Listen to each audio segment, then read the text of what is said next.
अगर आप किसी पार्टी में जाएं या फिर किसी वेडिंग रिसेप्शन में या फिर किसी अपस्केल बार के फैंसी मेन्यू के देखें तो एक चीज कॉमन मिलेगी, वो है हार्ड ड्रिंक, जैसे विस्की, रम, वोडका, जीन, ब्रांडी, टकीला। हर ग्लास के पीछे एक कहानी छुपी होती है, लेकिन ये कहानी सिर्फ टेस्ट या नशे की नहीं है, ये कहानी है साइंस और सोसाइटी के इवोल्यूशन की।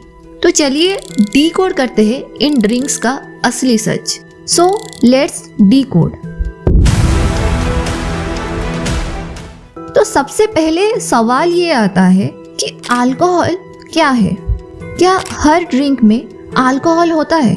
तो जवाब है हाँ, हर एक में होता है अल्कोहल, और वो अल्कोहल होता है इथेनॉल, जिसका केमिकल फॉर्मूला है C2H5OH। ये वही सब्सटेंस है जो आपको नशा देता है। लेकिन ये इथेनॉल आता कहाँ से है? ये आता है एक माइक्रोस्कोपिक ऑर्गेनिज्म यानी ईस्ट से। तो फिर ये ईस्ट क्या है? तो ईस्ट एक छोटा सा यानी टाइनी माइक्रोस्कोपिक ऑर्गेनिज्म है जो नेचर में हवा, फ्रूट्स और फ्लावर में होता है। ईस्ट सिंपली कहूँ तो ये एक फंगस है।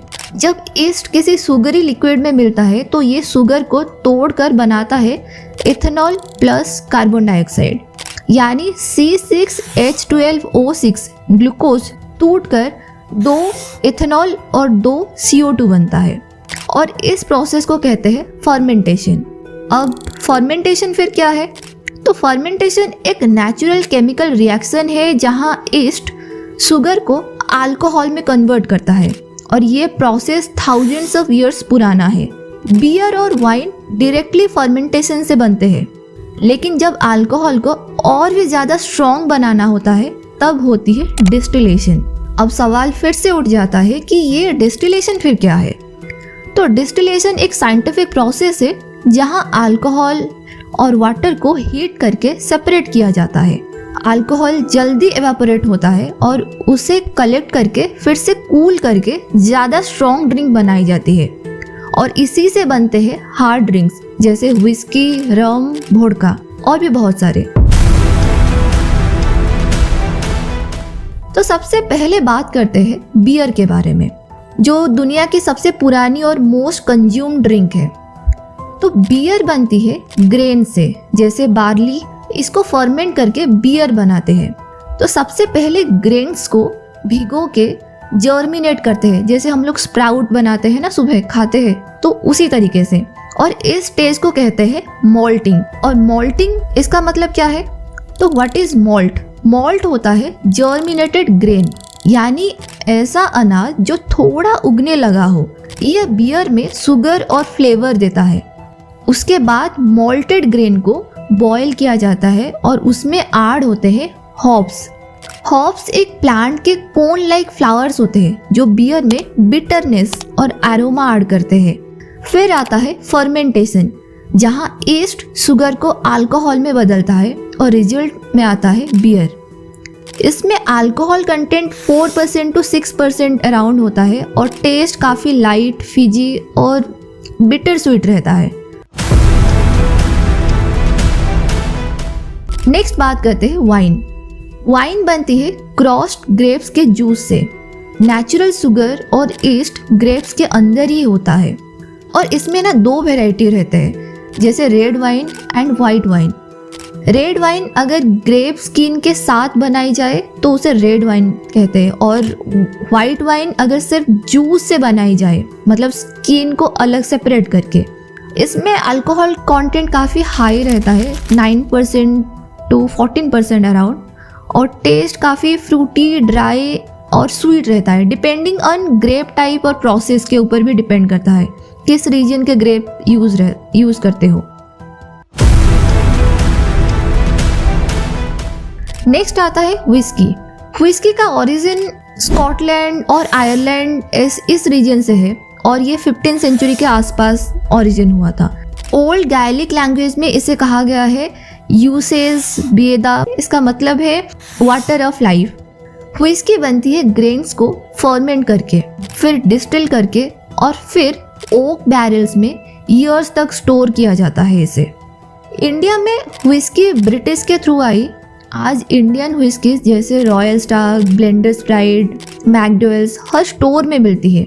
लेकिन ध्यान रखिए कि स्कॉच व्हिस्की बनती है बार्ली से, और जो इंडियन व्हिस्की वो ज़्यादातर बनती है मोलाजेस यानी शुगर केन वेस्ट से। तो इसलिए व्हिस्की प्योरिस्ट जो होते हैं, मतलब जो व्हिस्की लवर होते हैं, वो इंडियन व्हिस्की को असली व्हिस्की बिल्कुल भी नहीं मानते हैं। लेकिन इसके डिमांड काफ़ी ज़्यादा है मार्केट में, ठीक है। अब बात करते हैं रोम। रोम का ओरिजिन है कैरिबियन से। 17वीं सेंचुरी में वहाँ शुगर केन प्लांटेशन बहुत ज़्यादा हो रहा था और उनमें स्लेव्स काम करते थे। शुगर केन के वेस्ट प्रोडक्ट यानी मोलाजेस से रोम बनाई जाती है, जो एक चीप पावरफुल ड्रिंक जो स्लेव्स और सेलर्स के बीच काफ़ी पॉपुलर थी उस टाइम पे। ब्रिटिश नेवी में भी रोम राशन दिया जाता था, यानी जैसे हमारे यहाँ राशन में दाल चावल मिलते हैं, तो वैसे ही ब्रिटिश नेवी में राशन में रोम दिया जाता था। इंडिया में ओल्ड मॉन्क ने रोम को एक कल्ट स्टेटस दे दिया, जैसे कि सर्दी की रात, दोस्तों के साथ और एक ग्लास ओल्ड मॉन्क। अब बात करते हैं वोडका। वोडका आता है वर्ड वोडा से, जिसका मतलब होता है वाटर। वोडका जनरली टेस्टलेस और क्लियर होती है, इसलिए कॉकटेल्स में यूज होती है। कोल्ड कंट्रीज जैसे रसिया और पोलैंड में ये बॉडी को गर्म रखने के लिए पी जाती है। आज के मॉडर्न इंडिया में वोडका यूथ और स्पेशली वुमेन के बीच काफ़ी पॉपुलर है। अब बात करते हैं जीन। जीन एक डिस्टिल्ड ड्रिंक है जिसमें फ्लेवर होता है यूनिपर बेरीज का।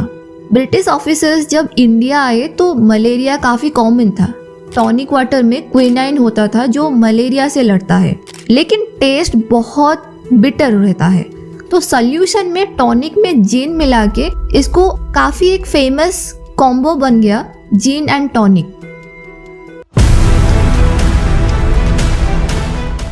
अब बात करते हैं ब्रांडी। ब्रांडी बनती है वाइन को डिस्टिल करके। ये एक रिच वार्म ड्रिंक है जिसे कोल्ड एरियाज में या फिर मेडिसिन जैसा यूज़ किया जाता है। इंडिया में ब्रांडी ज़्यादा पॉपुलर है साउथ और हिली रीजन्स में, जैसे कि नेचुरल हीटर के तरह। टकीला मेक्सिको की एक सैक्रेड स्पिरिट है। टकीला का ओरिजिन है मेक्सिको और ये बनती है एक स्पेशल प्लांट से जिसे कहते हैं ब्लू एगेव। टकीला पहले एक सैक्रेड ड्रिंक थी, आज पार्टी कल्चर का काफ़ी एक इंटीग्रल पार्ट है। लाइम और सॉल्ट के साथ टकीला शॉट्स लेना एक रिचुअल बन चुका है।